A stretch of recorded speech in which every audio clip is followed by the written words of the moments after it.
Biasa tak kalau korang dengar-dengar lagu sambil gunakan speaker yang menggunakan Bluetooth, lepas tu bila ada orang message korang, and then bila korang tengah typing, dia akan bunyi tek dekat speaker Bluetooth tu. Okey, yang itu old school punya tau. Sebab korang dapatkan satu speaker yang cantik ini. Yang ni dia ada dua mode. Yang pertama, mode untuk Bluetooth, sama macam tadi. Tapi kalau tak nak bunyi ketek tu, korang boleh gunakan mode induction. Okey, nampak dia ada dua mode. Tekan saja button kat atas ni untuk tukar-tukar mode dia.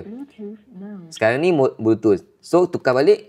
Induction mode. Sebab apa tau? Induction mode ni tak payah kenakan Bluetooth pun, tapi dia akan memancarkan suara tu lebih kuat lagi berbanding dengan suara kat phone kita. Contoh macam sekarang ni aku play lagu dekat phone aku. Ini adalah suara yang korang dengar daripada speaker phone aku. Wih, lagu favourite. Tanpa connect ke Bluetooth, aku letak je. Suara makin kuat. Jadi slow balik. Suara makin kuat. Jadi slow balik. Mantap kan?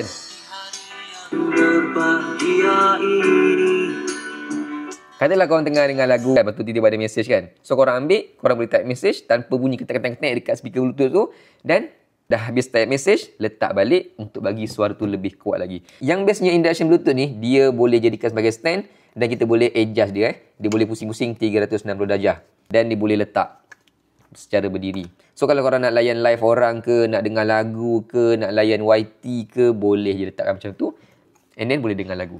Nice. Lampu ni pun kita boleh tukar-tukar mode dia. Kat atas ni ada button M. Tekan je button M untuk tukar-tukar mode dia. Tak nak lampu, kita boleh tekan M lama-lama. Kemudian dia akan tertutup lampu tu. Ada dua warna. Hitam macam ni ataupun warna putih. Kat mana? Link ada kat bawah.